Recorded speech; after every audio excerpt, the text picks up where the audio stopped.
Depois desta leitura, as emoções vão efetivamente colocar também tudo em perspectiva, não é?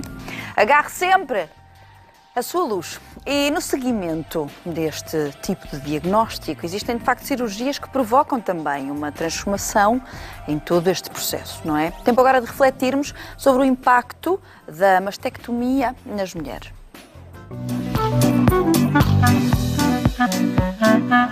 Olá, muito boa tarde, minhas senhoras. Tudo bem? Este livro aqui, não sei se já o conhecia. Não. Ficam a conhecer desta partilha tocante, emocionante, com um fim trágico, mas de facto com destino muito próprio, não é? De poder ajudar outras mulheres. Enfim, há pessoas que são mais elevadas, não é? Parece que vivem de facto num momento também diferente e num momento de dor estão a pensar naquilo que deixam quando partirem. Isto é um fim trágico desta história de vida da Elsa. A Ana e a Marta estão aqui também para nos falarem de como todo este diagnóstico é impactante e pode transformar de facto uma vida. Aqui o final foi outro, mas para as mulheres que felizmente ultrapassam e sobrevivem o diagnóstico do cancro da mama, não é? Há toda uma implicação, uma mudança de transformação de vida. Estas mulheres, a partir do momento em que têm este diagnóstico, calculo que deixem de ser aquilo que eram. Quer dizer, provavelmente vos pergunto se existe logo ali um clique de mudança interior, porque é como se também este diagnóstico viesse colocar em perspectiva durante esse momento aquilo que elas sentem, que é isso que nós queremos efetivamente relativizar, não é? A minha experiência, eu sou cirurgiã plástica, eu faço sim. a parte da área reconstrutiva. E o que é que eu... um bocadinho rouca. E o que é que eu noto? Há uma fase inicial em que elas ficam, quando recebem a notícia, é um turbilhão de sentimentos. E é muito difícil. É um choque. É um choque, porque lidar com isso deve ser muito complicado. E nós estamos ali para apoiar, para esclarecer. O que eu sei é que aquilo que vou dizer naquele momento àquela doente que ou vai ficar sem uma parte da mama ou que vai ficar sem a mama toda, eu vou ter que repetir 1, 2 e 3 vezes, porque naquele momento ela não me está... Ela fica com uma ideia e eu não gosto de ficar com aquela resolução muito imediata, que é como a doutora achar melhor. Não, isto tem que ser uma coisa trabalhada, claro que sim, com a doente, claro que sim. E acontece uma vez, falamos, discutimos todos os passos, todas as opções, porque não há só uma, para que ela fique, para que esta situação quase que, portanto, para lhe restituir a unidade que ela vai perder, entretanto, no processo oncológico, na parte... Muito bem, mas quando chega a si, e antes disso, Marta, há toda a lidar com o diagnóstico que lhe é dado.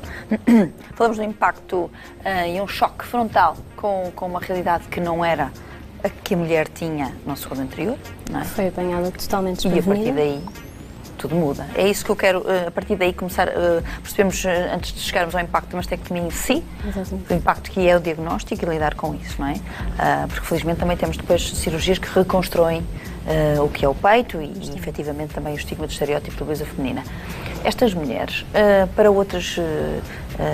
para as mulheres que não estão a ver e que efetivamente possam ter recebido esse diagnóstico ou que estão preocupadas de alguma maneira, não há prevenção possível, não há preparação, pois não? Não, de maneira nenhuma. Com um diagnóstico destes, ninguém. Por mais que se tenha ouvido falar, por mais que se veja dezenas ou centenas de vezes nas nossas televisões, porque infelizmente é um flagelo tremendo, por mais que se ouça, nunca se está preparado para um diagnóstico destes, nunca. É um turbilhão de sentimentos e, como a própria doutora acabou de referir, é um impacto de tal ordem brutal que a própria pessoa pode ouvir realmente a parte inicial, mas o resto não entra. Não está ali. Não está, porque é daquele tipo de coisas que só acontece aos outros.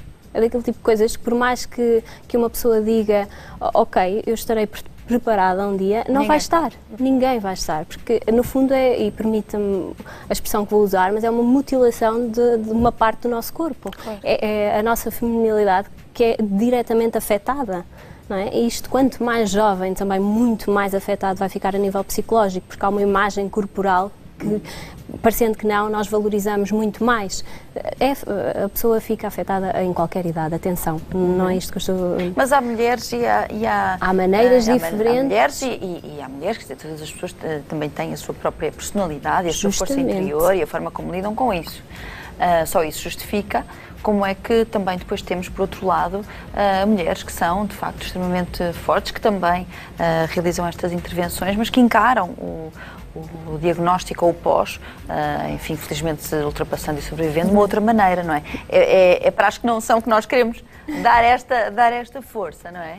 Sem dúvida, porque temos personalidades totalmente distintas, como é óbvio, cada pessoa interage de uma maneira totalmente diferente. É importante salientar que é aqui que entra o trabalho da doutora Ana de uma forma crucial, que a reconstrução vai sempre minimizar toda uma quantidade de efeitos que a mulher não estaria preparada, sobretudo pela imagem corporal, que é extremamente importante, que é aqui que entra o trabalho da reconstrução, da cirurgia, tudo isso.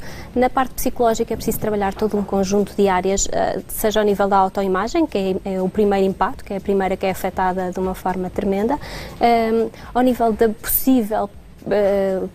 o medo de perder a fertilidade, que isto é um medo também muito claro. frequente, lidar com o aumento de peso, com a perda de mobilidade de um dos braços, há todo um conjunto de fatores, a sexualidade que vai ser afetada de uma forma brutal, a maneira como o companheiro vai lidar com isto, que é uma coisa, é um impacto tremendo, que eu noto isso em consulta, a doutora Ana possivelmente terá também algo a dizer sobre isto, que é uma coisa difícil de falarem, mas que é das coisas que tem maior impacto e é mais difícil de trabalhar. Claro que sim. Então fala um bocadinho também deste próprio impacto.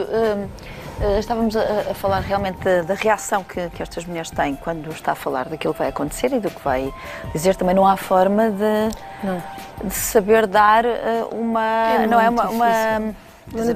notícia destas, não é? Como é que... À mulher, à doente e à família. Isso é muito importante também, gerir isso tudo. É difícil e não há forma, nem melhor nem pior. É assim, é ir com calma, explicando e estando sobretudo disponível para responder às perguntas. Existem de qualquer forma dois tipos de mastectomia, certo? Falemos agora um bocadinho cirurgia da mama. Da cirurgia em si. Quando nós temos um diagnóstico de um tumor, portanto, eu não, assim de uma forma sucinta e genérica, nós temos que perceber que implicações é que aquele tipo de cancro, de tumor, vai implicar em termos oncológicos e reconstrutivos. Claro.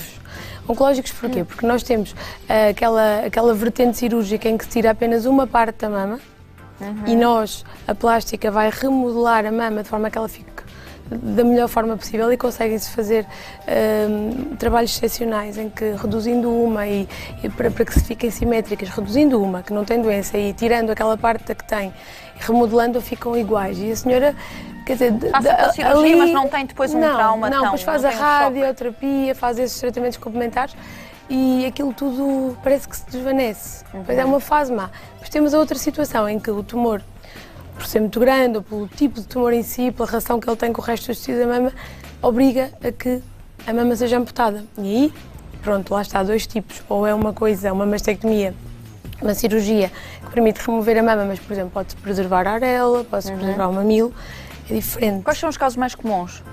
Casos mais comuns? Sim, costuma acontecer mais. Cada vez mais. Porque os números são trágicos, Isto passa-se da seguinte forma, o diagnóstico de cancro da mama faz cada vez mais, felizmente, uma fase precoce. Conclusão, cada vez mais nós temos capacidade de intervir e de preservar o mais possível a mama. Sim. Ou seja, estamos com um resultado funcional e estético cada vez melhor. Ótimo. Agora, há casos, excelente, sem dúvida, há casos em que não é possível e a mama é amputada e, portanto, o processo reconstrutivo é todo ele um bocadinho mais difícil. Quando é possível preservar a pele da mama, a areola e o mamilo, é óbvio que depois é preciso encher, criar um volume lá para dentro, pode ser com um implante, pode ser com tecido da própria doente, mas o resultado final será sempre substancialmente melhor do que naquelas situações em que há o traço, a cicatriz. Claro, que é mais natural, com a pele da própria paciente. Mas felizmente esses casos estão, portanto, nos rastreios de cancro da mama, o alerta, as senhoras estão mais preocupadas, faz com que os apanhemos, eu não digo todos porque isso não é verdade, mas grande parte ou cada vez mais uma fase ainda operável de uma forma mais funcional e que também com um componente estético mais importante. Em todo este tema tão cinzento também, pelo menos temos aqui um olhar mais positivo também da evolução da própria cirurgia estética plástica, não é? Falando do impacto, mas sobretudo das emoções que estas mulheres também vivem ao passar por tudo isto. Ninguém está preparado para uma notícia destas, para um diagnóstico destes, que nem elas nem eles, também os homens infelizmente também são afetados, em menor número é certo, mas são afetados. O que é que recomendaria? Ou então, falemos um pouco também da sua experiência, das mulheres também que lhe aparecem, depois de fazerem a mastectomia. Temos aqui também toda uma necessidade de acompanhamento psicológico, não há uma preparação para isto, mas de um acompanhamento a lá longo, um bocadinho mais, com mais tempo, porque depois de acontecer a mastectomia, depois há a parte da reconstrução, portanto, há toda uma aceitação de um corpo novo, não é? Existe essa parte, de facto, que é a aceitação da sua nova imagem, porque há uma rejeição tremenda com o espelho nos primeiros tempos, o não aceitarem a sua imagem. Há uma coisa também que acontece muito, que é, a partir do momento em que estão a fazer quimioterapia, e noto muito isto, para além do cabelo, que tem um impacto brutal, a perda das pestanas e sobrancelhas é um trauma tremendo também, porque é toda a imagem que deixam de se reconhecer como elas próprias.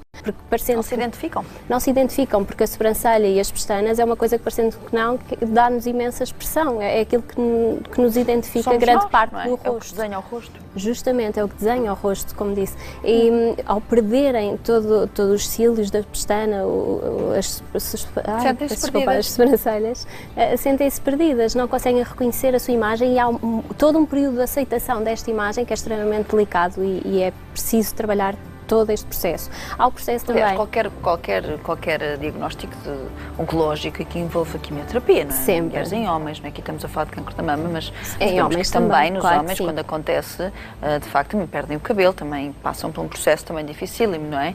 Justamente. Aqui no cancro da mama falamos da retirada e de uma questão do ser feminino, que vai para além, de facto, daquilo que é visível na zona do cabelo e do rosto. Justamente.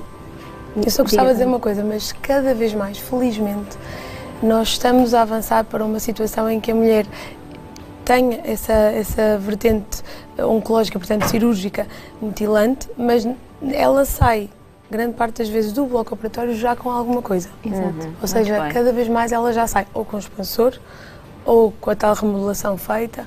Cada vez menos tentamos que ela tenha que passar por isso. Ou seja, realiza a mastectomia, mas ao mesmo tempo... Em simultâneo, avançamos já com... cada vez, pela colaboração entre a plástica e a cirurgia. Isso é que é uma evolução também muito importante. Isto já existe, não é? Está perfeitamente instalado no nosso país e temos portanto, uma boa dinâmica em vários centros. Isso é muito importante, porque faz toda a diferença. Quando ela acorda, tem um volume outra vez. Sim, porque outra vez ou no próprio momento.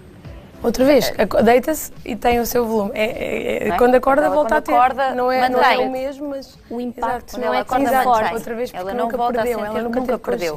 Tem a ver com uma consciência que entra para a nossa parte neurológica e psicológica, não é? Mas a consciência... Que é de vermos na imagem, quer dizer, não passamos por essa realidade, portanto é difícil, obviamente, sempre sentirmos as mesmas coisas, mas não existindo o vermos-nos ao espelho de uma determinada forma, e esta situação de realizar uma mastectomia, mas imediatamente haver uma reconstrução, portanto a mulher, apesar de saber o que viveu, obviamente, será um processo psicológico menos agressivo. Menos agressivo, menos violento. No entanto, a pessoa vai sempre para o bloco com a ideia de que pode vir absolutamente com a imagem absolutamente alterada. Aquele é o plano, sim. Justamente. Ninguém está preparado para nada, não é? Efetivamente. Não, ela sabe de antemão o que pode acontecer. Tem informação. Claro. Das hipóteses, mas tenta. Ainda vai com mais receios, certamente. É muito difícil. É uma situação muito difícil. O que é que nesta dificuldade toda podemos também fazer, não é? Para ajudar, que recomendação é que pode dizer? Para ajudar, é assim, sobretudo quem está no envolver a família, envolver o marido, o parceiro, o companheiro, o namorado, o que seja. O núcleo familiar mais próximo são extremamente importantes no apoio, no acompanhamento de todo este processo, é fundamental. É fundamental também que a partir do momento em que a pessoa sinta, e mesmo que não sinta, eu creio que é sempre fundamental procurar apoio psicológico, porque é um impacto tremendo. A partir do momento em que tem um diagnóstico, não lhes parece? Justamente, sim. A partir do momento do diagnóstico, porque é um impacto tremendo e vai alterar com tudo, com a relação familiar, com a sua vida socioprofissional, com a sua sexualidade, com tudo. É todo um ciclo que fica absolutamente alterado e é preciso aprender a viver com todas as alterações que podem advir deste diagnóstico. E com um novo corpo. Notícias positivas. essas mulheres depois voltam-se a sentir Eu tenho também que dizer uma coisa que é muito femininas, importante. autênticas. Voltam. Depende muito da mulher, não daquilo que nós conseguimos fazer, mas depende muito de quem ela é. Sente interiormente. Da estrutura interior dela. Em relação... Isso é fundamental. Em relação a... Eu queria dizer duas coisas que são muito importantes. É uma mensagem... Temos de terminar. A reconstrução é um processo. Claro. Nós temos que passar por várias etapas e esse processo é desgastante. Porque muitas vezes elas pensam, pronto, vou ser operada e já fica tudo feito. Não é assim. As coisas não se conseguem construir numa só vez.